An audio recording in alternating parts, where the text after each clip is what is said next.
सद्गुरु महाराज की जय। श्री सद्गुरु महाराज की जय। नमामि अमित ज्ञान रूपम कृपालम अगम बोधदाता सुबुद्धि निधि विशालम क्षमाशील यति धीर गंभीर ज्ञानम धर्म कील दृढ़ थीर समधीर ध्यानम जगत त्राणकारी अघारी उदारम भगत प्राण रूपम दया गुण अपारम नमो सद्गुरुं ज्ञान दाता सुस्वामी नमामि नमामि नमामि नमामि। श्री सद्गुरु महाराज की जय। परमाराध्य सद्गुरु महाराज गुरुदेव महर्षि संतसेवी परमहंस जी महाराज आदरणीय दीपचंद बाबू हमारे बीच फतेहचंद बाबू भी आए हैं। मैं उन्हें भी प्रणाम करता हूँ और इस घर के जितने सदस्य हैं उनको भी शुभकामना से सम्मानित करना चाहता हूँ। हम लोग सत्संग की गंगा में अवगाहन कर रहे हैं। यह बड़ा भाग्य से मिलता है, बड़ा शुभ कर्म है, बहुत बड़ा ये यज्ञ है। पुराने जमाने में जब ऋषि मुनि सब यज्ञ क्या करते थे तो राक्षस लोग विध्वंस करते थे, यज्ञ पूर्ण होने ही नहीं देते थे, क्योंकि यज्ञ की पूर्णाहुति होने से राक्षसों का संहार होता था। और यदि राक्षस यज्ञ को पूर्ण कर लेते थे तो ऋषि मुनियों का संहार करते थे। तो यज्ञ जो है ना पूर्ण हो जाना बड़ी बात है। मेघनाद यज्ञ कर रहा था, जब भगवान श्री राम को पता चला तो लक्ष्मण को भेजा, जाओ विध्वंस कर दो, पूरा होने ही नहीं दिया। उसी तरह से जब हम लोग सत्संग करते हैं, शुभ कर्म करते हैं, तो कोई न कोई राक्षस होता है, दुष्ट प्रवृत्ति का आदमी होता है, वो यज्ञ पूरा होने ही नहीं देता।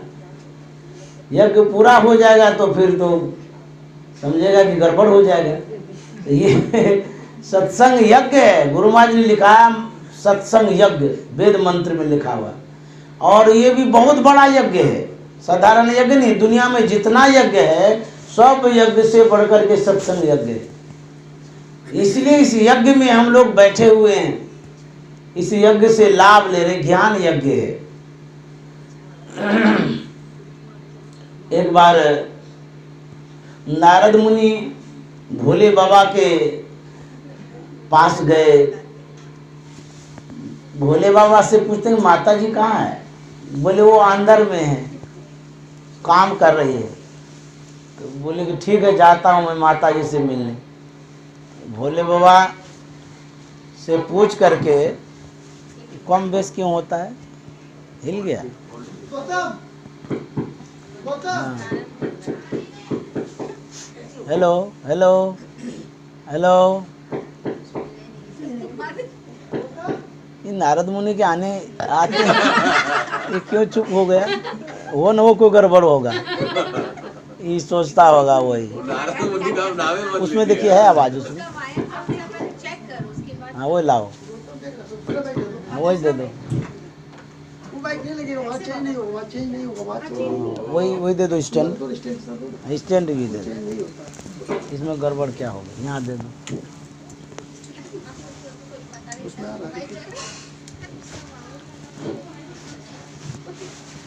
हेलो, ये भी नहीं आ रहा है क्या? Hello hello.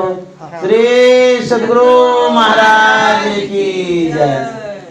शंकर बाबा सोचते हैं कि नारद मुनि अंदर गया है, वो न हो कोई गड़बड़ होगा, पता नहीं क्या ही करने गया अंदर माता जी के पास। अंदर गया था तो माता जी सब घर गृहस्थी ठीक ठाक से चल रहा है? बोले हाँ एकदम चल रहा है बढ़िया से। बोले कोई दिक्कत तो नहीं है घर गृहस्थी? बोले नहीं कोई दिक्कत नहीं।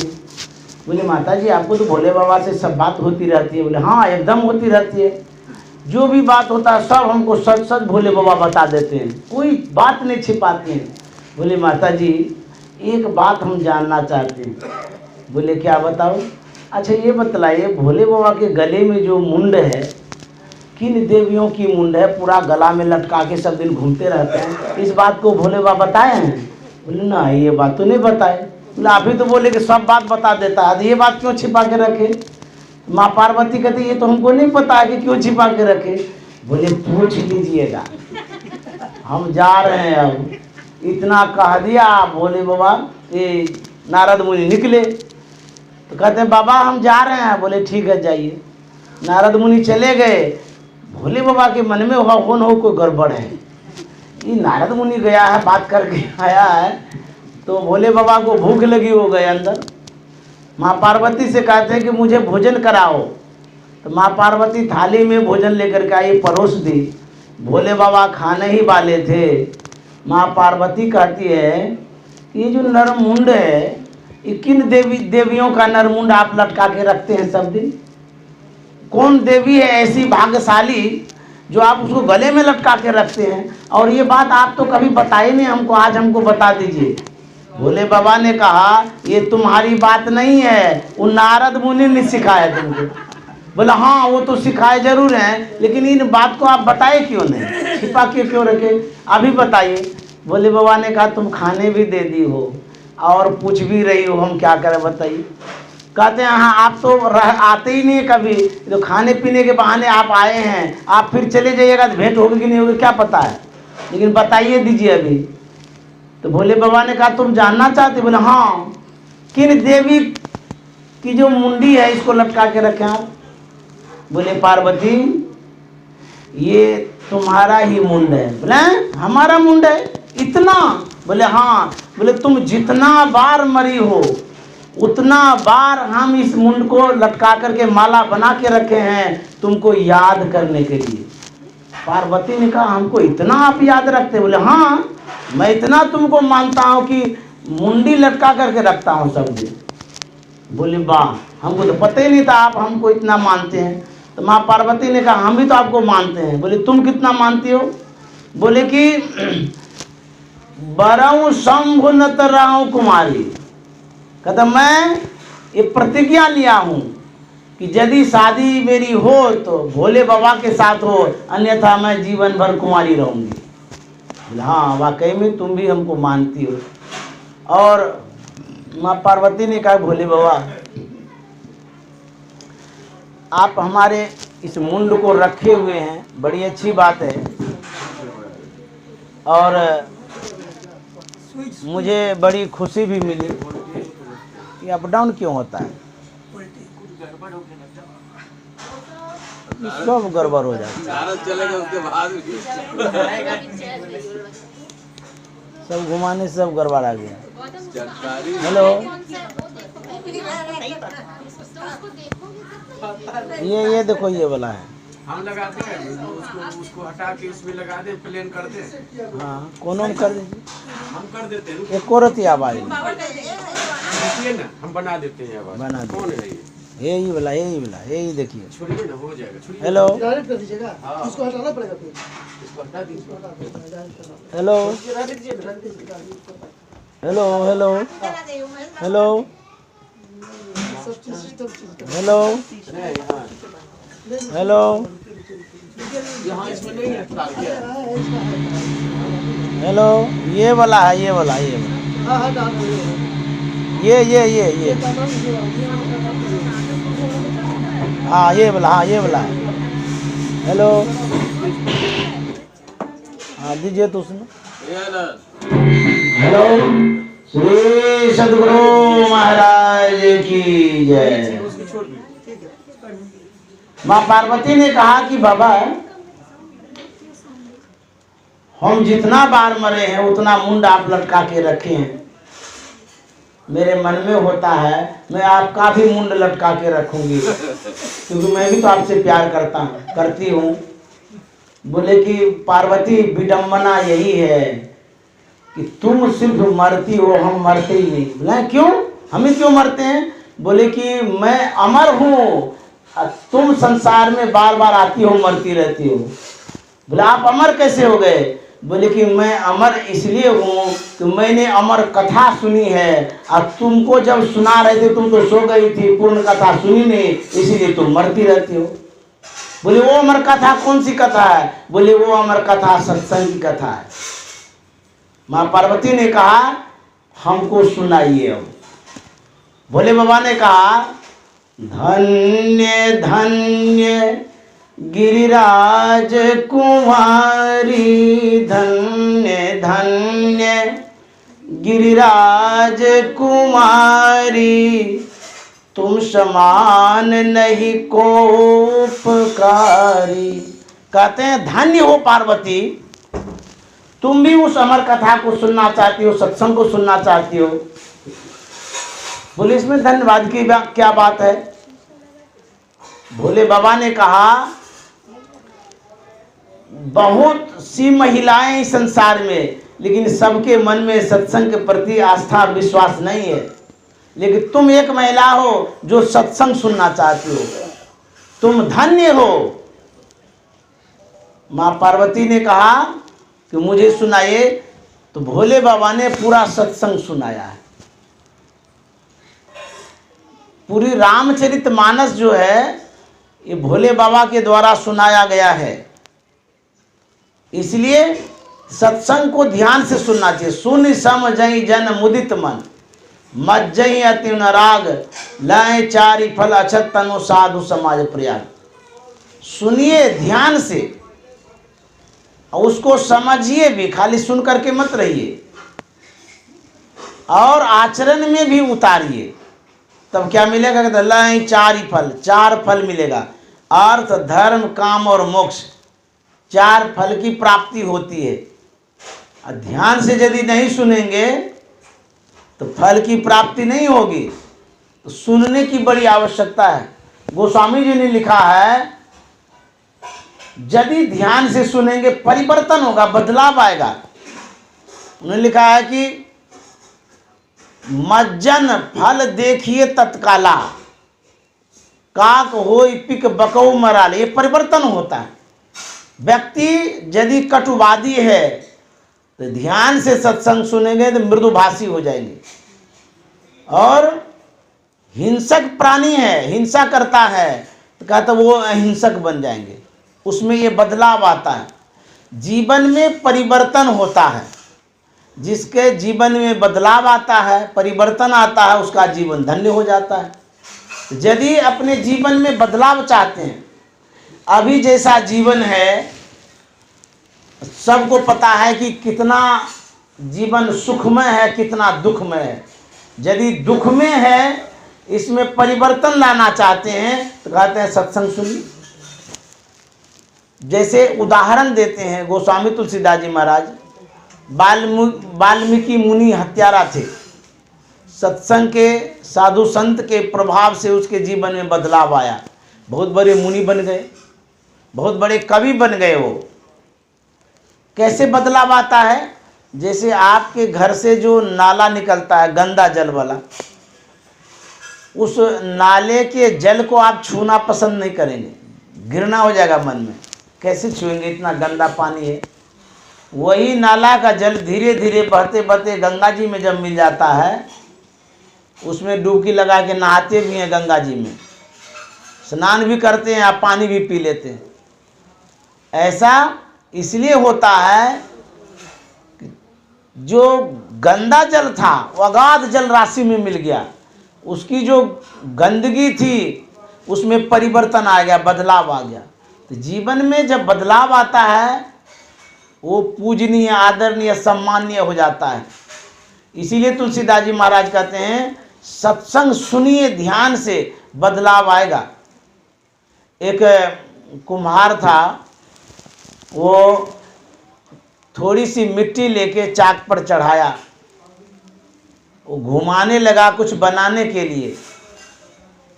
तो उनकी पत्नी ने कहा अरे कुंभकार, तुम इतनी थोड़ी सी मिट्टी लेके क्या बनाना चाहता है?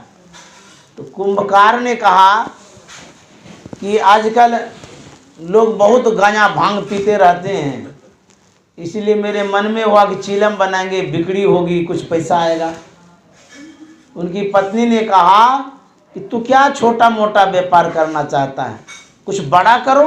बोले बड़ा क्या करेंगे? बोले कि चीलम बनाना छोड़ दो, मेरी बात मानो तो सुराही बनाओ, कुछ पैसा ज़्यादा आएगा उसमें। चीलम में तो 1-2 रुपया आएगा, सुराही बनाओगे तो उसमें ज़्यादा पैसा आएगा। कुंभकार अपना विचार बदल दिया और मिट्टी लेकर के उस पर चढ़ा दिया, चाक पर घुमाने लगा। उस मिट्टी से आवाज आती है कि अरे कुंभकार, तू पहले क्या बना रहा था और अब क्या बना रहे हो? बोले कि मैं तो पहले चिलम बना रहा था। बोले अब? बोले मैंने अपने पत्नी के कहने पर विचार बदल दिया, अब सुराही बना रहा हूं। मिट्टी से आवाज आती है कि कुंभकार, तुमने तो अपना विचार ही बदला, लेकिन मेरा तो जीवन ही बदल गया। बोले सो कैसे? बोले कि तुम चिलम बना रहे थे, मैं तो जलती ही जलती, भांग पीता तो नहीं जलती, मैं तो जलती ही जलती और जो पीने वाला होता उसका कलेजा भी जलाती। अब तुम सुराही बनाने जा रहे हो, मैं स्वयं शीतल रहूंगी और दूसरे के कंठ को भी शीतल करूंगी। ये परिवर्तन होता है, बदलाव आता है। सत्संग से जीवन में बदलाव आता है, इसलिए सत्संग की बड़ी आवश्यकता है। हमारे कबीर साहब ने लिखा है, करो सत्संग भरम गर टूटे। कहाँ गए जयराम बाबा? करो सत्संग भरम गर टूटे, करो सत्संग भरम गर टूटे, भरम गर टूटे, भरम गर टूटे, भरम गर टूटे, भरम गर टूटे, करो सत्संग भरम गर टूटे, करो सत्संग भरम गर टूटे।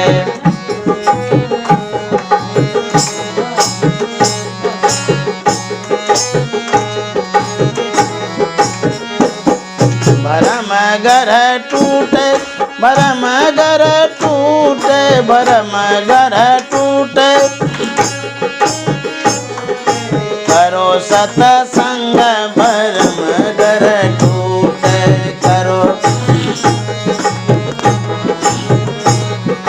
बिनु सत्संग ये दुख पावे, बिनु सत्संग ये दुख पावे, पकड़ी पकड़ी जम लूटे, भरम गर टूटे, पकड़ी पकड़ी जम लूटे, भरम गर टूटे, करो सत्संग भरम गर।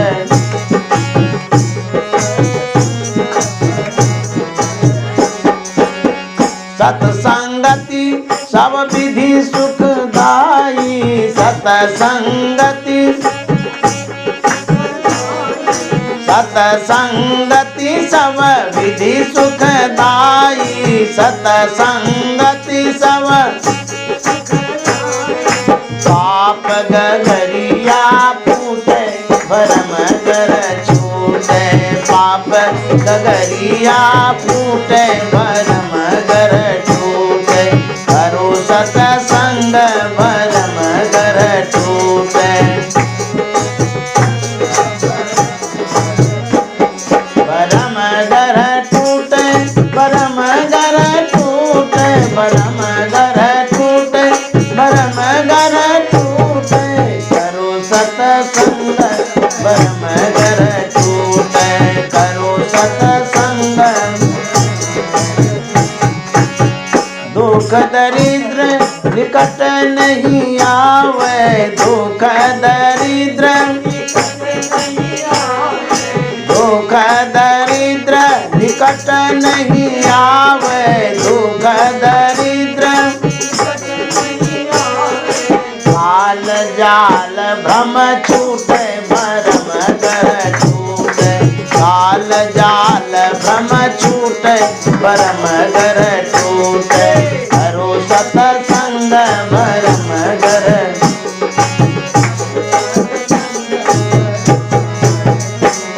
भरम गर टूटे, भरम गर टूटे, भरम गर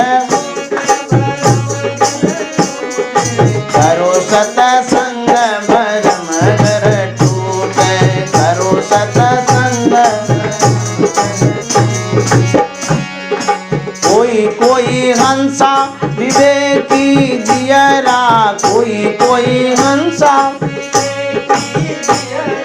कोई कोई हंसा विवेकी जियरा, कोई कोई ज्ञान रतन धन लूटे भरम घर टूटे, ज्ञान रतन धन लूटे भरम घर टूटे, करु सतसंग भरम घर टूटे। बिनु सतसंग किए दुख पावे, बिनु सतसंग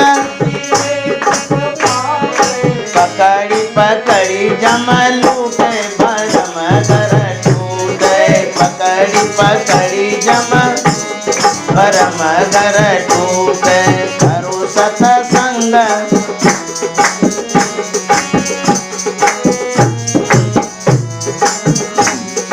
कहे कबीर सुनो धर्मदासा, कहे कबीर, कहे कबीर सुनो धर्मदासा, कहे कबीर जन्म मरण भय छूटे भरम घर टूटे, जन्म मरण भय छूटे भरम घर टूटे, करो सतसंग भरम घर टूटे, करो सतसंग, करो सतसंग भरम घर टूटे।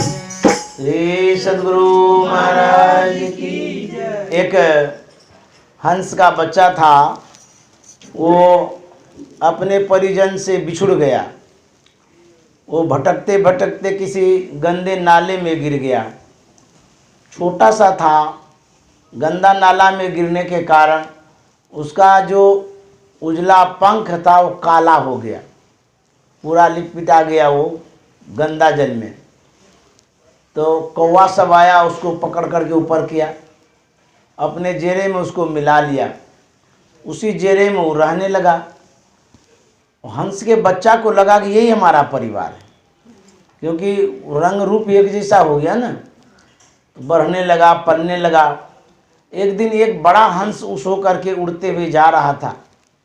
उनकी नज़र जब उस पर पड़ी, देखिए सबका अपना अपना संस्कार स्वभाव होता है, जिस परिवेश में जो रहते हैं उसका अपना संस्कार भी स्वभाव भी होता है।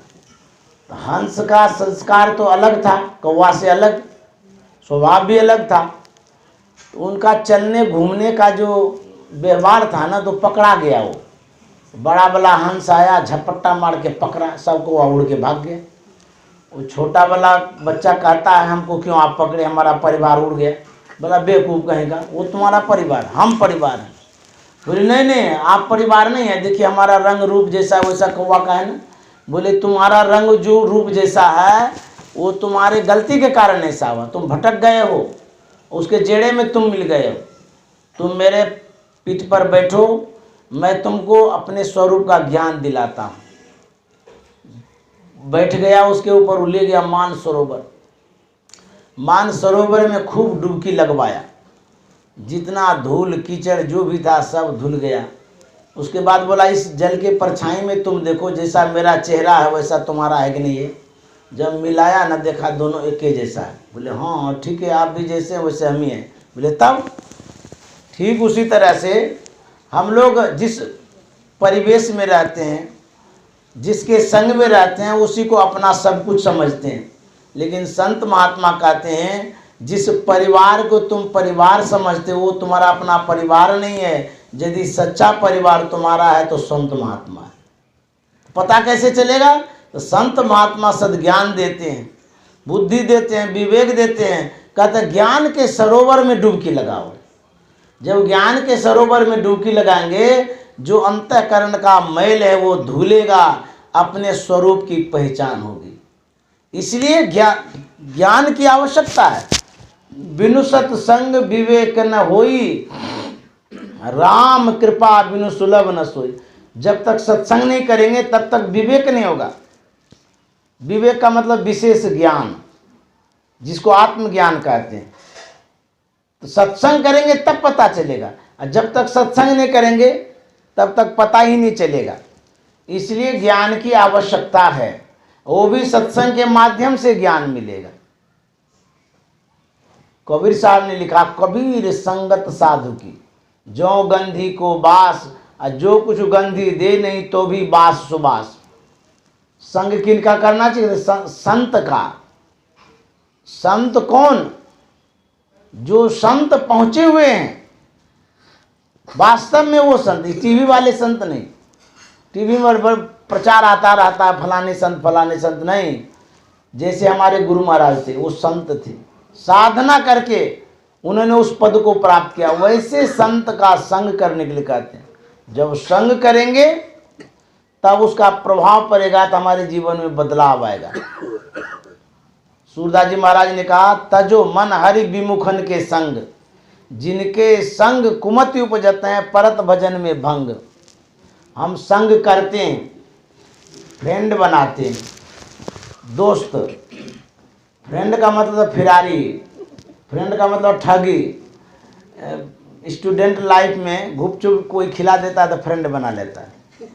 हाँ, जब तक गुपचुप खिलाते रहा तब तक फ्रेंड है, और जैसे खिलाना बंद किया उसे दोस्ती तोड़ लेता है, तब दूसरे से मित्रता करता है, वो ये नहीं खिलाता है। ये सब दोस्त जो है ना, ठगने वाला सब है। कहते हैं जो मित्र होता है, मित्र कभी नहीं ठगता है। मित्र संस्कृत शब्द है, फ्रेंड अंग्रेजी शब्द है। शब्द में अपना अपना गुण होता है। जिस तरह का शब्द होता है उस शब्द में वैसा गुण भी होता है। भले फ्रेंड का मतलब दोस्त होता हो, मित्र होता हो, लेकिन मित्र में दैवीय गुण है, फ्रेंड में जो ना भौतिक वाला गुण है, उसका एक अलग प्रभाव पड़ता है। तो शब्द का अपना अपना प्रभाव होता है। तो जैसा शब्द आप सुनेंगे वैसी सृष्टि होगी, वैसा निर्माण होगा, वैसा आपका विचार बनेगा। इसलिए सत्संग का जो शब्द होता है वो सात्विक होता है, शोधा हुआ होता है, सिद्ध किया हुआ होता है। इसलिए इस शब्द को सुन करके अपने आप को बनाना चाहिए। शब्द में निर्माण की क्षमता होती है। जैसे ढोलक बजाते हैं तो शरीर हिलने लगता है, वो भी शब्द है। उस शब्द में कंपन्नता होती है, हमारे शरीर को हिला देता है। उसी तरह से जैसा शब्द होगा वैसा हम बनेंगे। शब्द से ही तो व्यक्ति बनता है। एक शब्द सब कुछ किया, एक शब्द से सब कुछ बन गया, दिन रात सब। ऐसा समर्थ सोए, ऐसे सामर्थ्यवान कौन है? परमात्मा है। आगे पीछे जो करे जो बल ही ना हो, एक बार में सब कुछ कर दिया है। शब्द से संरचना होती है, व्यक्ति का निर्माण होता है। जैसा शब्द सुनेंगे वैसा ही आप बन जाएंगे। इसलिए कहते हैं संग कीजिए संत महात्मा का, तब कैसा होंगे? जैसे संत महात्मा वैसे हो जाएंगे। यदि आपका संग गलत होगा तो उसका प्रभाव भी गलत हो जाएगा। एक शिक्षित व्यक्ति थे, पढ़े लिखे थे, नौकरी किया करते थे। वो एक बाघ का बच्चा पाल रखा था, खिलाता था, पिलाता था, बढ़िया से रखता था। होते होते वो सयाना हो गया, बड़ा हो गया बाघ का बच्चा। एक दिन वो आदमी आया, उसको सहला रहा था। बाघ जो था वो उनके पैर को चाट रहा था। बाघ के जीभ में रुखरापन होता है, तो जोर से जो चाटा ना, खून का स्राव हुआ। खून जैसे ही जीभ से स्पर्श हुआ, बाघ का तो संस्कार जग गया। मानव के खून का प्यासा होता है। जोर से चाटना शुरू किया। वो आदमी दर्द होने के कारण पैर पीछे किया। जैसे ही पैर पीछे किया, वो बाघ कंधे पर पंजा डाल दिया। अब देखिए, जिसको खिलाया पिलाया, कितना माना उसको, आज वो बाघ जानी दुश्मन हो गया। वो आदमी नौकर से कहता, बंदूक ला करके इसको मारो, नहीं तो हमको ख़त्म कर देगा। तो बंदूक ला करके उसको दाग दिया, तब बाघ मरा, इसका जान बचा। लोग कहते हैं सब में भगवान है। सिया राम मैं सब जग जानी, करो प्रणामी जोरी जुग पानी। हमारे गुरुदेव कहा करते थे, देश काल पात्र देख करके संग करना चाहिए। गाय भी जानवर है, बाघ भी जानवर है, दोनों तो जानवर ही है, लेकिन दोनों में कितना अंतर है। बाघ को कितना भी खिलाइए पिलाइए, एक न एक दिन गला वो घोटबे करेगा। गाय को यदि एक दिन नहीं हो खिलाइएगा तो बेचारी जान से नहीं मारेगी। जानवर तो दोनों है, दोनों के संस्कार में अंतर है। उसी तरह से बाघ प्रवृत्ति का जो व्यक्ति है उनका संग कभी नहीं करना चाहिए। गाय प्रवृत्ति का जो व्यक्ति उसका संग करेंगे तो आपको उतनी हानि नहीं होगी। संग का रंग लगता है, प्रभाव पड़ता है। ये नहीं कि किसी को भी दोस्त बना लिए, फ्रेंड बना लिए, मित्र बना लिए, वो नहीं, देख सुन करके बनाइए। पहले के लोग ऐसे दोस्त नहीं बनाते थे, पहले देखते थे ये अनुकूल है या नहीं है, क्या है नहीं है। अब खराब संस्कार का मित्र हो जाएगा तो आप भी खराब हो जाएंगे। इसलिए कहते हैं अच्छा दोस्त बनाइए, संग कीजिए, संतों का कीजिए। संत महात्मा ये कहते हैं। इसीलिए संत महात्मा कहते हैं, करो सत्संग तब भरम गर टूटे। भरम मन अंधकार, अज्ञानता। कहते हैं हमारे अंदर में जो भरम है, जो अंधकार है, वो गौड़ है, किला, थोड़ा सा नहीं है। यदि शैल समंग पापंग विस्तीर्णम बहुयोजनम विद्यते ध्यान योगेन नान्यो भेद कदाचन। कितना पहाड़ है, कई योजन तक अंधकार का पहाड़ है। यदि उस अंधकार के पहाड़ को ढाहना चाहते हैं, तोड़ना चाहते हैं, तो कबीर साहब कहता है, करो सत्संग भरम गर टूटे। वो टूट जाएगा। यदि सत्संग नहीं करेंगे, कहते हैं बिनु सत्संग किए दुख पावे, अब पकड़ी पकड़ी जम लूटे। यदि सत्संग नहीं करेंगे तो जम लूटेगा, कूटेगा। इसीलिए सत्संग की आवश्यकता है। एक कंजूस सेठ था, कभी दान पुण्य नहीं करता था। कहीं यात्रा में था, एक स्टेशन पर वो उतरा, उसके साथ गठरी पोटरी भी थी। वो कंजूस इतना था कि ज़्यादा खर्चा ही नहीं करता था, अपने काम में भी नहीं करता था। वो ढूंढने लगा कम पैसे वाला कुली। पूछता है कम पैसे वाला कुली है? तो कहता अच्छा कम पैसे वाला कुली आपको चाहिए? हाँ है, चाय के दुकान पर है, जाइए। बोले क्या नाम है? बोले कम खुराकी। तो वो गया खोजते खोजते, बोलता कम खुराकी कौन है? बोले हम ही हैं। बोले कि हमारे पास ये गठरी पोटरी है, सस्ता में ढो दोगे? बोले हाँ एकदम ढो देंगे। कितना पैसा लोगे? तो कम खुराकी का था, जितना दीजिएगा उतने में चल जाएगा। बोले हाँ ये बढ़िया कुली है। कोई कोई बहुत मांग लेता है। बोले चलो। बोले जाऊंगा जरूर, लेकिन एक शर्त है। बोले क्या शर्त है? बोले शर्त यही है कि जब से पोटरी में सिर पर उठाऊंगा तब से लेकर के जब तक नहीं पहुंचाऊंगा तब तक मैं जो सुनाऊंगा आपको सुनना पड़ेगा। बोले पैसा तो नहीं लगेगा? बोले नहीं, सुनने में पैसा नहीं लगेगा। इतना करेंगे? बोले हाँ कर लेंगे, पैसा खाली नहीं लगना चाहिए। पैसा वाला काम हम जल्दी नहीं करना चाहते हैं। बोले पैसा तो नहीं लेगा, खाली सुनना पड़ेगा। बोला अच्छा ठीक है। वो पोटली उठाया, उसको सत्संग सुनाना शुरू किया। सुनाते सुनाते सुनाते वहाँ तक ले गया जहाँ तक जाना था। उसके बाद सेठ जी जो पैसा दिया वो लेकर के चलाया कम खुराकी। एक दिन मृत्यु होती है सेठ जी की, तो जमराज आता है बही खाता चेक करने के लिए। उसका खाता उल्टाता है तो सब नील खाता है। कभी दान किया ही नहीं था, न पुण्य किया था। उल्टाते उल्टाते जीवन का सब खाता उल्टा दिया। लास्ट में वही जो एक दिन सत्संग किया था वही निकला, ये पुण्य है। तो जमराज ने कहा गए कंजूस सेठ, तुमने तो कभी दान पुण्य नहीं किया, धर्म किया नहीं, तुमको तो सब दिन नरके लिखा हुआ है। बोले अरे राम नरके? बोले हाँ, लेकिन एक दिन एक आदमी से तुमने सत्संग सुना है, वो एक दिन का पुण्य है। एक दिन का सत्संग जो तुमने सुना है, तुमको एक दिन का स्वर्ग मिलेगा। पहले स्वर्ग जाओगे या जीवन भर नरक जाओगे? वो कंजूस सेठ का था पहले स्वर्ग दे दीजिए, एक दिन तो देखेंगे स्वर्ग कैसा है। बोले ठीक है जाओ। वो स्वर्ग चला गया। स्वर्ग गया तो वहाँ कम खुराकी मिला। बोला अरे कम खुराकी तुम यहाँ है? बोले कंजूस सेठ तुम यहाँ कैसे आ गया? बोले तुम्हारे प्रताप से आया है। बोले सो कैसे? बोले तुमने जो एक दिन सत्संग सुनाया इसीलिए एक दिन के लिए मैं आया हूँ, उसके बाद तो हमको जीवन भर नरक जाना पड़ेगा। बोले कम खुराकी कहता है सेठ तुम मेरे पास आ गए हो, अब मैं यहाँ पर तुमको इतना सत्संग सुनाऊंगा, इतना सुनाऊंगा कि तुम्हारा जितना नरक वाला खाता है सब क्लोज कर देंगे। तुमको नरक जाना ही नहीं पड़ेगा।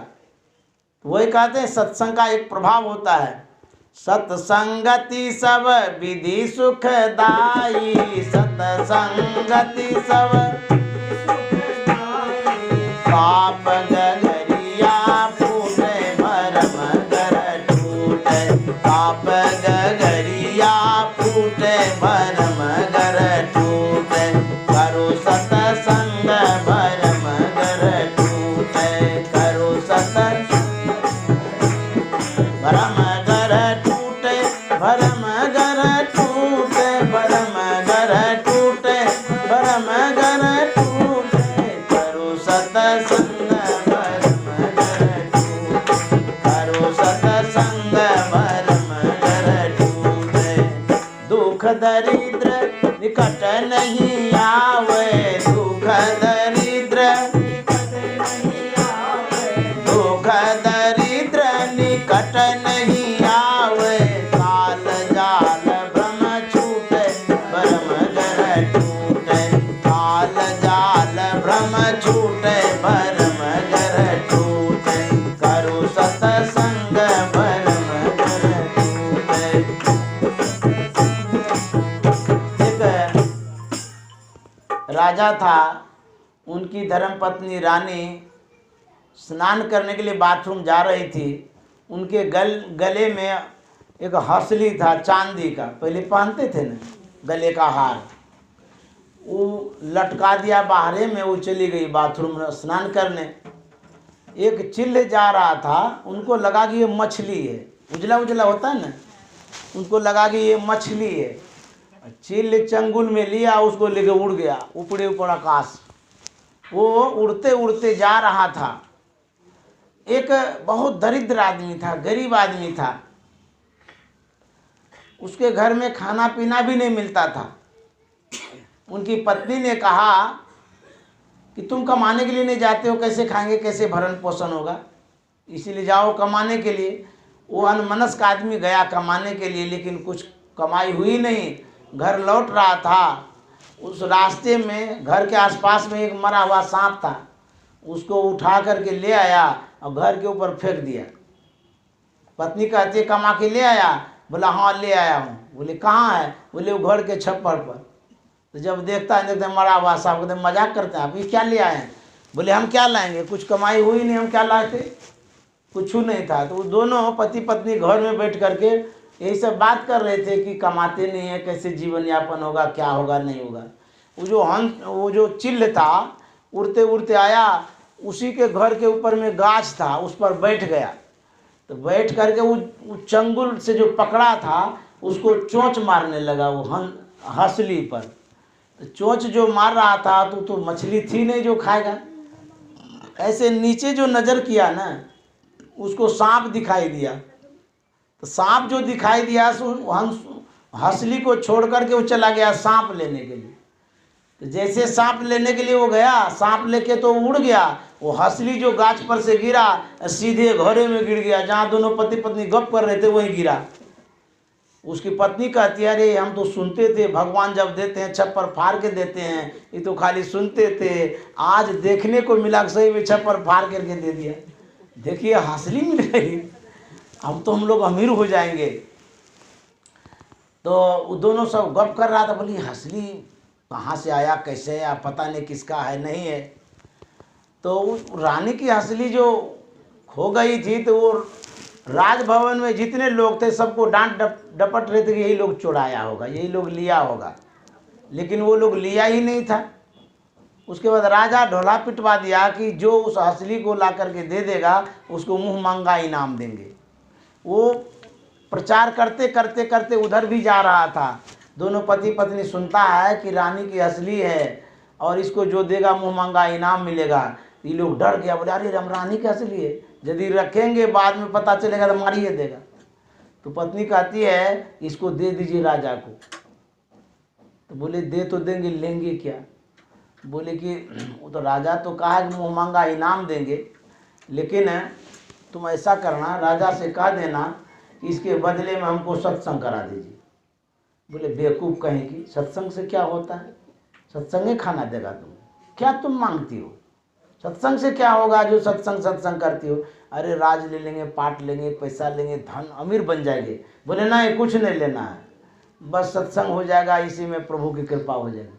बोले तू मूर्ख है, अरे जब हासिली का इनाम हमको मिल ही रहा है मुँह मांगा, तो फिर खाली सत्संग क्यों लेंगे?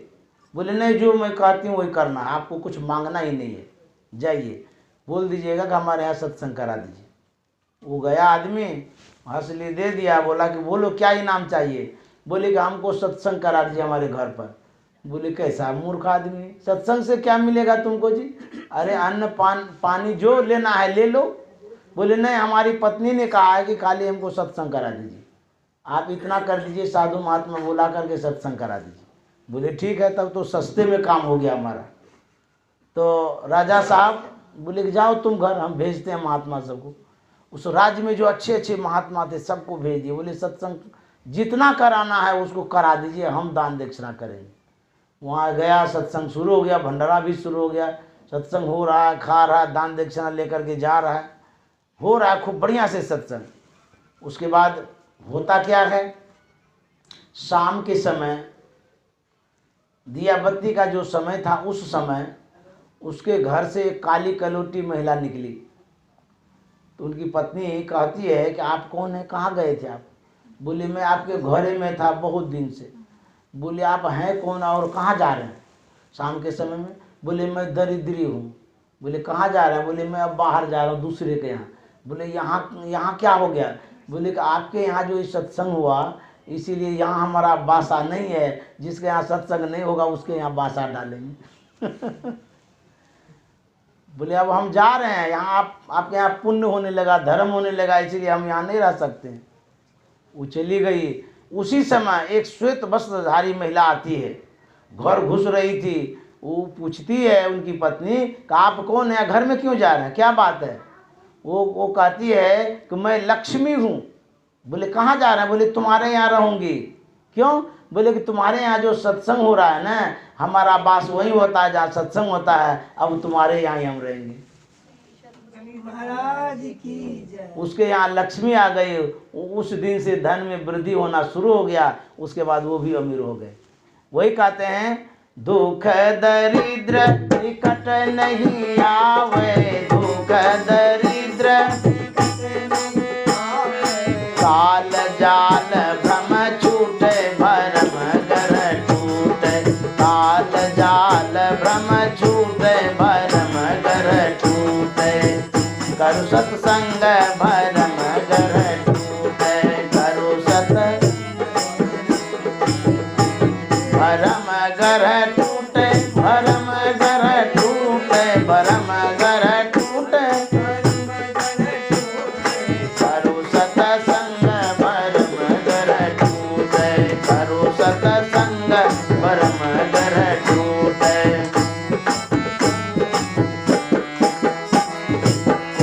कोई हंसा विवेकी दियरा, कोई हंसा,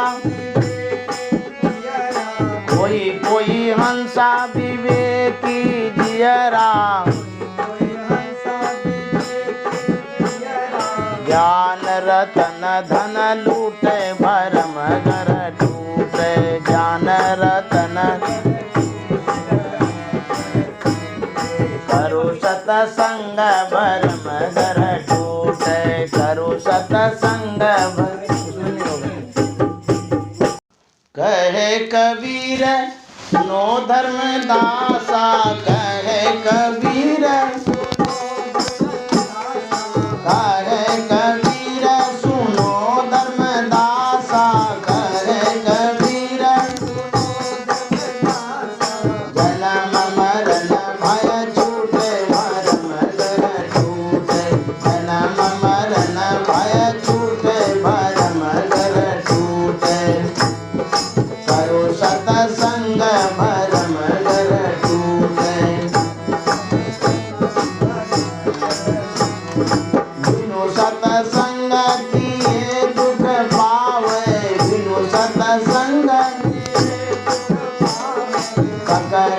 पकड़ी जम लूटे भरम घर टूटे, पकड़ी पकड़ी जम लूटे भरम घर टूटे, करो सतसंग भरम घर टूटे।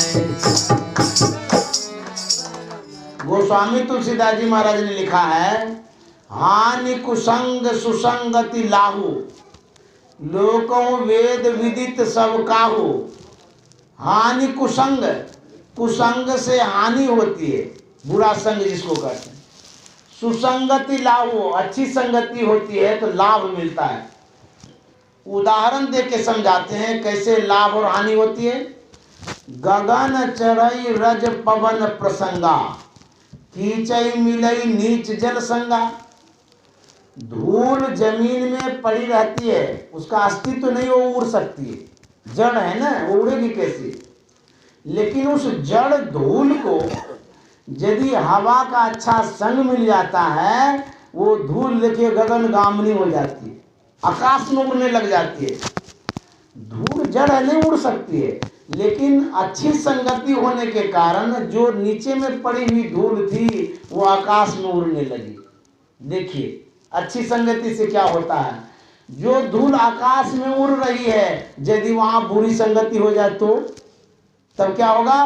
कहते हैं यदि जल का संग मिल जाए तब कीचड़ मिले नीच जल संगा, तब वही धूल जो आकाश में उड़ रही थी वो कीचड़ बन जाती है, कीचड़ में मिल जाती है। इसलिए संग का विशेष प्रभाव पड़ता है। अच्छी संगति होनी चाहिए, गलत संग हो जाएगा जीवन बर्बाद हो जाता है। एक मोड़ है जीवन का, उस जीवन में इसको जिस सांचे में ढाल दीजिएगा वैसा ही बन जाएगा। ईटा बनाने वाला बनाता है ना सांचा, जैसा भी बनाना चाहता है सांचा बना के तैयार करता है, उसी में ईटा तैयार करता है। उसी तरह से इस जीवन को जिस विचार रूपी सांचे में ढाल दीजिएगा ये जीवन वैसा ही बन जाएगा, वैसा ही कर्म होगा, वैसी गति हो जाएगी। तो कहते हैं कैसे ढालना किस सांचे में, कहते संत सदगुरु का जो सद्ज्ञान है उस सांचे में ढाल दीजिए, तब आपका जीवन सुंदर सुखद आनंदमय हो जाएगा। संत महात्मा जो बतलाते हैं उसके अनुसार यदि जीवन को ढालेंगे आपका जीवन सत्यम शिवम सुंदरम हो जाएगा। इसकी आवश्यकता है, ये नहीं कि जैसे तैसे का संग कर लिए, किसी का संग हो गया तो बस। तो संत महात्मा कहते हैं संगति जैसी होगी निर्माण आपका वैसा होगा। हमारे पास सब कुछ है, राज है, पाठ है, धन है, दौलत है, पूरा परिवार है, यदि अच्छी संगति नहीं है, सत्संग यदि नहीं करते हैं तब होता क्या है। सुंदरदास जी महाराज ने बड़ा सुंदर लिखा है, तात मिले पुनि मात मिले, सुत भ्रात मिले बनिता सुखदाई।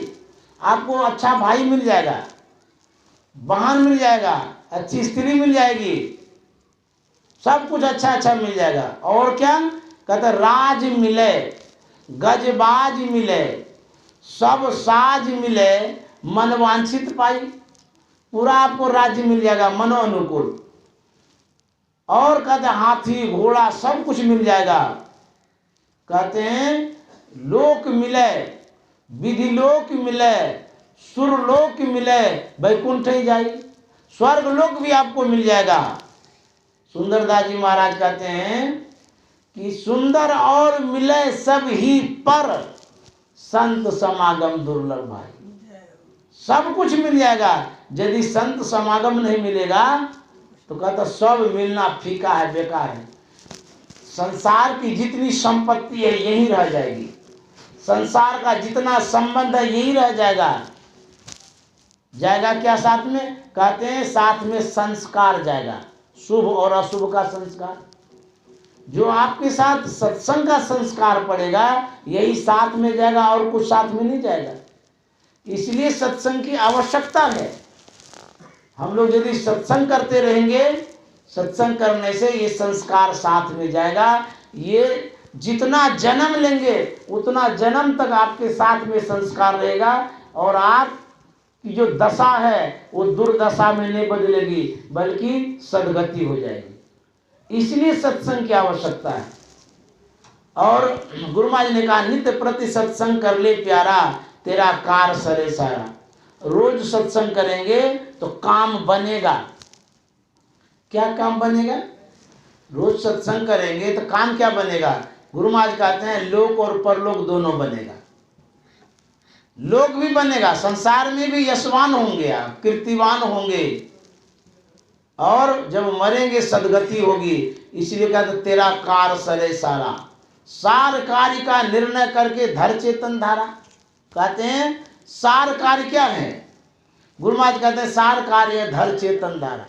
चेतन की धारा को धरना ये सार काम है, मूल काम है। तो कहाँ पकड़ेंगे? हाथ से पकड़ेंगे? कहते नहीं, पिंड के पारा दसम द्वारे का आज्ञा चक्र में उस चेतन धार के पकड़ने का एक यंत्र है। जैसे बिजली का कनेक्शन कहीं से आता है ना, उसी तरह से इस आज्ञा चक्र में चेतन का सिमटाव हो सकता है। और नीचे में जितना द्वार है वहाँ इसका सिमटाव नहीं कर सकते। टेलीफोन का जब लाइन आता है तो एक बक्सा टाइप का रहता है, वहाँ पर सब टेलीफोन का तार रहता है। कोई खराब होता है ना, वहाँ जा कर के चेक करता है।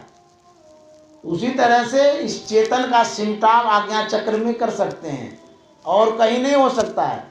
जितना द्वार है वहाँ भी नहीं होगा, आज्ञा चक्र में ही इसका सिमटाव होगा, वहीं पकड़ने का यंत्र है। इसीलिए गुरु महाराज ने कहा धर चेतन धारा, पिंड के पारा दसम द्वारे का।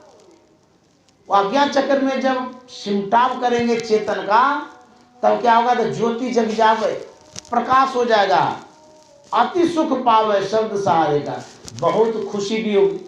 यदि अंधकार रहता है तो मन उकला जाता है, व्याकुल हो जाता है, घबराने लगते हैं। अब प्रकाश हो जाता है तो खुशी हो जाती है। उसी तरह से हम लोग जन्मों जन्म से अंधकार में पड़े हुए। कहते हैं यदि साधना करेंगे, ध्यान करेंगे, आज्ञा चक्र में चेतन का सिमटाव करेंगे, आपके अंदर में प्रकाश हो जाएगा। तब आपके अंदर में प्रकाश होगा तो खुशी भी होगी। अति सुख पावे शब्द सहारे का, लख बिंदु नाद तह त्रय बंद देके सुनो सुनो में ही। गुरु महाराज कहते हैं लख माना देखो, बिंदु नाद, बिंदु का ध्यान करने के लिए कहते हैं, नाद का ध्यान करने के लिए कहते हैं। त्रय बंद देके, आंख कान मुख बंद कराओ, आंख बंद करके मुंह बंद करके जब वहां देखेंगे एकाग्रता बनेगी, तब जाकर के आपका काम बनेगा। यही मूल काम, यही सार काम। यदि इस काम को करते हैं, ये अपना निज काम है, और दुनिया का जितना काम है वो सिर्फ शरीर सुख का काम है।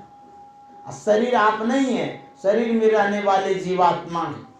शरीर तो यहीं छूट जाएगा, आप यहाँ से चले जाएंगे। यदि उत्तम संस्कार डाल करके नहीं जाएंगे तो शरीर की तो गति है, जला के राख कर दिया जाएगा, लेकिन आपकी जो गति है, अच्छा संस्कार लेके नहीं जाएंगे, दुर्गति में बदल जाएंगे। इसलिए अच्छी संगति की आवश्यकता है अपने आप को संस्कारित करने के लिए। ये जो सत्संग हो रहा है, इसमें संस्कार दिया जा रहा है। तन सुख मन सुख इंद्रिय सुख सब दुख, तन सुख इंद्रिय सुख सब दुख, तजि देवी सय दुखदाई, भ्रम खाई उमाई, तजि देवी सय दुखदाई, भ्रम खाई हो भाई। चलो चलो चलो माई, घर घूर पलना,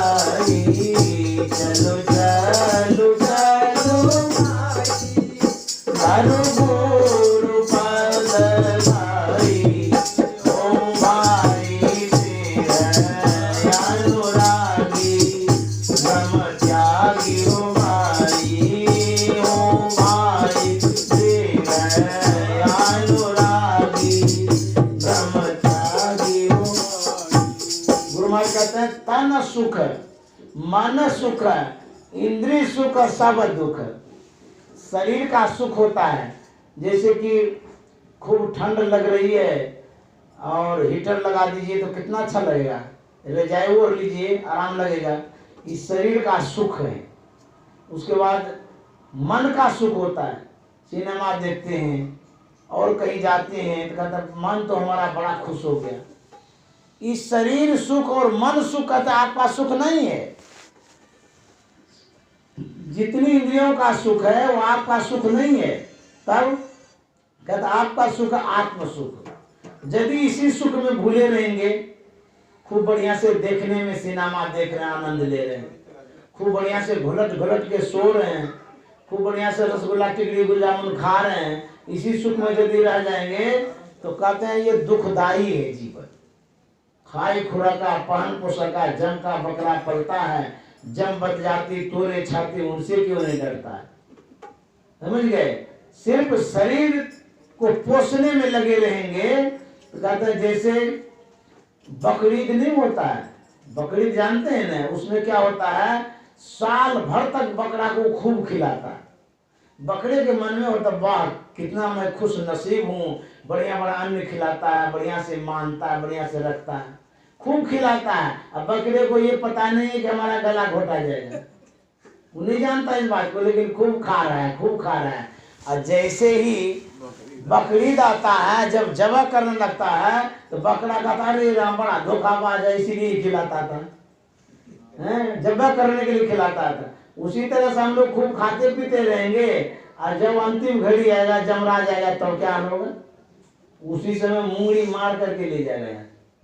समझ गए? इसीलिए कहते हैं दीवाने मन भजने बिना दुख पई हो, दीवाने मन भजने बिना दुख पई हो, भजने बिना दुख पई हो, भजने बिना दुख पई हो, भजने बिना दुख पई हो, दीवाने मन भजने बिना दुख पई हो, दीवाने मन भजने बिना दुख पई हो। पहला जन्म भूत का पई हो, सात जन्म पछतई हो, पहला जन्म भूत का पई हो, सात जन्म पछतई हो, काटे पर ले पानी पई हो, काटे पर पानी पई हो, प्यास नहीं मरी गई हो, दीवाने मन भजने बिना दुख पई हो, दीवाने मन भजने बिना दुख पई। कबीर साहब कहते हैं पहला जन्म भूत का पई है।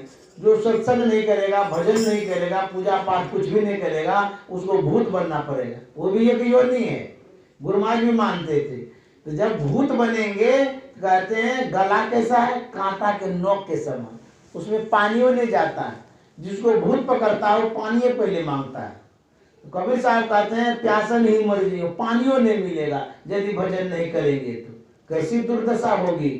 दूजा जन्म सुगा का पई हो,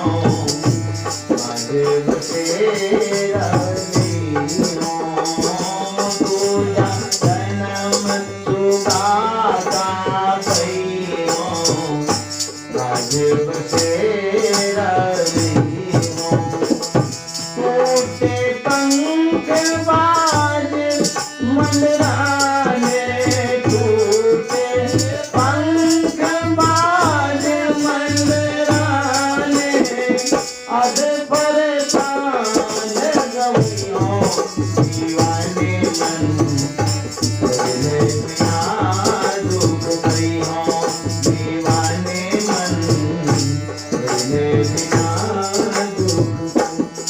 कबीर साहब कहते हैं दूसरा जन्म मिलेगा सुग्गा में, पैरोट जिसको कहते हैं। वो तोता जब बनेंगे उनकी दशा पर थोड़ा नजर डालिए तो वो व्यवस्थित जीवन है उनका, भूखे रहता है, प्यासे रहता है, कभी फल मिला तो मिला, नहीं तो नहीं मिला। जब आंधी आती है उसका पैखाना टूट जाता है, बरसात सहता है, तूफान सब सहता है। हम लोग विवेकशील प्राणी हैं, बैंक बैलेंस कर लेते हैं अपनी सुविधा के लिए, निकाल निकाल करके खाते रहते हैं, सुंदर सा घर बनाते हैं, लेकिन उस पक्षी के लिए कहाँ घर है, कौन बना के रखा है? पेट में दर्द होता है तो हम लोग टेबलेट खाते हैं, वो चिड़िया का क्या हाल होता होगा? कबीर साहब कहते हैं अभी तो मानव हैं, अब उस योनि में जाएंगे तो विचार कर लीजिए अभी क्या हाल होगा। पक्षी कोई बनना चाहते हैं? नहीं। एक बड़े शहर में कुत्ता पालता था, मैंने कहा भाई कुत्ता क्यों पालते हो? वो भी घर में रखता था, वो भी बेड पर बिठाता था, गजब कहानी, गोद में लेता था। हम बड़ा आश्चर्य लगा, भाई कुत्ता को इतना क्यों मानता है? बोला आप लोग इतना कुत्ता को क्यों मानते हैं? गोद में ले लेते हैं, बेड पर रखते हैं। बोले कि एप्पल वाला कुत्ता है वो एप्पल वाला कुत्ता नामे रखा है, वो विदेशी कुत्ता होता है, बहुत महंगा होता है। बोले कि ये वफादार होता है, इंसान से अच्छा होता है, कभी ये धोखा नहीं देता है। बड़ाई करने लगा भरमार कुत्ता का। हम बोले इतना अच्छा कुत्ता होता है तो आप कुत्ता बन जाइए। बोले ना कुत्ता नहीं बनेगा। क्यों नहीं बनेगा? इतना गुणगान करते हैं कुत्ता का, क्यों नहीं बनेगा? बोलते कुत्ता बनेंगे नहीं। बोले बाप बनिए ना बनिए, इसकी जो संगति हो रही है बनने की आपकी तैयारी है, बनना ही पड़ेगा। जब उसको पास में रखेगा नैसर्गिक आभा मिलेगी। गुरु महाराज कहा करते थे जितने जीव हैं सबके अंदर में अपना अपना गुण है, नैसर्गिक आभा है।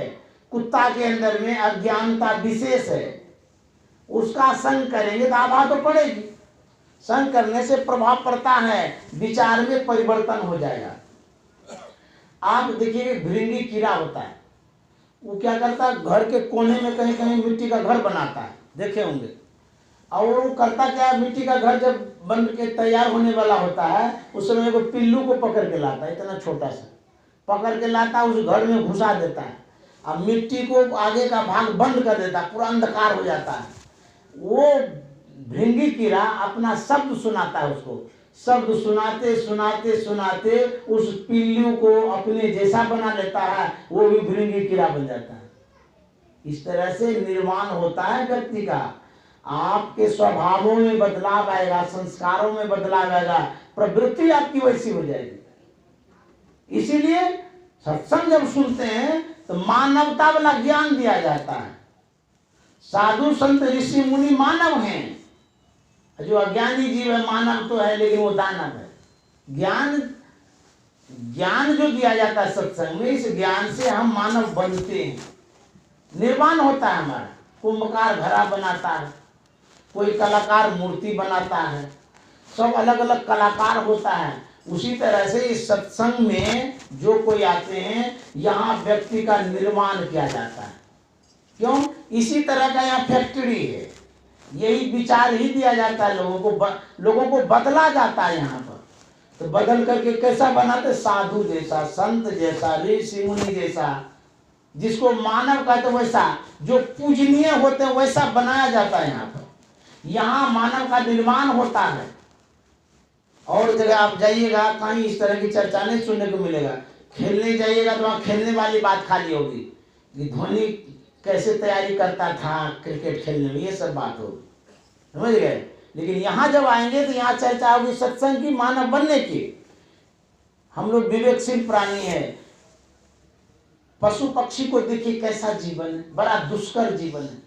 अभी हम लोग मुलायम रोटी खाते हैं, यदि कड़ी रोटी हो जाए, ये रोटी हटाई, कड़ी है थोड़ा सेक करके ले, गरम गरम रहे। हलवा खाते हैं बहुत मुलायम, पूरी खाते हैं, सब्जी खाते हैं, मुलायम मुलायम चीज खाते हैं। और यदि भजन नहीं करेंगे, बैल बन जाएंगे तो सूखी कुट्टी खाना पड़ेगा। वहाँ मुलायम चीज कहाँ से खोजिएगा?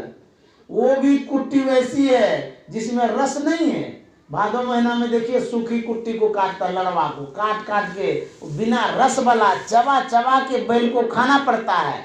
नहीं खाएगा तो मरेगा। अभी तो हलवा खा रहे हैं, गरम गरम रोटी है, भजन नहीं करेंगे सूखी कुट्टी खाना पड़ेगा, चिबाया जाएगा, कहेगा अरे रामू कैसे खाएंगे, कैसे खाएंगे, खाना ही पड़ेगा बैल बनेंगे तो, यदि भजन नहीं करेंगे तो बैल बनना ही पड़ेगा। इसीलिए कहते हैं अभी मुलायम जो खा रहे हैं भजन भी करिए तब जा करके दूसरे योनि में नहीं जाएंगे। अभी मुलायम सैया पर सोते हैं, किसी किसी गाय भैंस को देखिएगा देहात में एकदम कांधवा में सोता है, कैसा वो बिछावन है उसका, देखिए उस स्थिति में जाएंगे तब क्या हाल होगा। जानवर बनेंगे नाथ करके रखेगा, खुट्टा में बांध के, अभी तो छुट्टा आया घूमते रहते, माँ बाप का बात नहीं रखेगा, इधर उधर करते रहेगा, नाथ कंठा खोल के घूमता है अभी बच्चा सब। और जब बैल बनेंगे ना पूरा बांध के रखेगा, बछड़ा सबको बांध देता है, नाथ देता है। उसी तरह से कहते हैं भजन करेंगे तब परिवर्तन होगा। और क्या होगा, और कबीर साहब कहते हैं बाजीगर के बानर होई हो,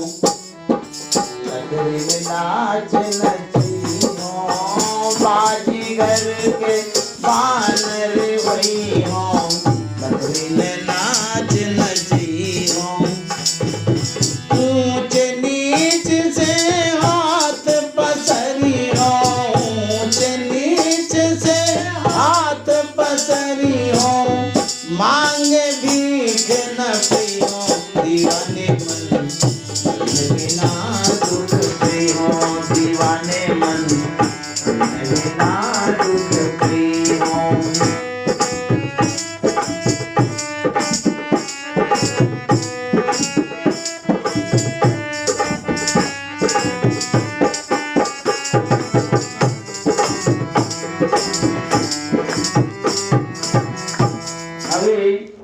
हम लोग कितने सुंदर हैं, कितने अच्छे हैं, सुव्यवस्थित जीवन है। भगवान ने बहुत सुंदर कान दिया है, इसमें सुनने के लिए दिया है। यदि संतवाणी नहीं सुनेंगे ना, दूसरे जने ने बहरा बना के भेज देगा, जाओ शटर बंद कर देगा कान का। जब सुनवे नहीं करिएगा संतवाणी तो कैसे होगा। किसी की शिकायत सुनने में कान सटा देते दीवार में, देखें तो क्या बोलता है। किसी की दूसरी गलत गलत बातें सुनने में कान को खोल देते हैं, कान का मैल निकाल देते हैं, रुइया निकाल देते हैं, पूरा खुला कर देते हैं कान को। और संतवाणी सुनने में इधर उधर कान कर देते हैं, ध्यान कर देते हैं। कहता यदि इस जन्म में सत्संग नहीं सुनेंगे तो दूसरे जन्म में कान का शटर ऐसा बंद करेगा कि आवाज ही नहीं घुसेगा, बहरे बना के दे देगा। इस जन्म में यदि साधु महात्मा का सत्संग न सुनेंगे, न संत का दर्शन करेंगे, न भगवान का दर्शन करेंगे, दूसरे जन्म में आँख का शटर बंद कर देगा, अंधा बना के भेज देगा। अभी यदि मुंह बढ़िया दिया है परमात्मा ने, यदि इस मुंह से खाली खाने में, रसगुल्ला खाने में, टपाटप दबाने में लगेंगे, इस मुंह को खाली खाने में या गाली गलौज करने में लगाएंगे तो दूसरे जन्म में मुंह का भी शटर बंद करेगा, इसमें आवाज ही नहीं देगा। जाओ तुम गप गप खाते रहो, समझ गए। तो भगवान ने हाथ दिया है, पैर दिया है, सब अंग प्रत्यंग दिया है भगवत भजन में लगाने के लिए। और हर वक्त 24 घंटा संसार में ही लगा के रखेंगे। परमात्मा का यदि गुणगान नहीं करेंगे तब क्या हाल होगा, बहुत दुख भोगना पड़ेगा, दूसरे योनि में चले जाएंगे। कितना कष्ट होता है। संत महात्मा याद दिलाते हैं थोड़ा ही सही, लेकिन ध्यान और सत्संग करते रहिए, ये संस्कार एक दिन आपको अच्छी गति की ओर ले जाएगा, दुर्गति नहीं होगी। गुरु महाराज ने कहा जो जीवन भर सत्संग ध्यान करते रहेगा, मरेगा तो श्रीमान का जन्म लेगा, ये परिवर्तन होगा। इसलिए सत्संग की आवश्यकता है। श्री सद्गुरु महाराज की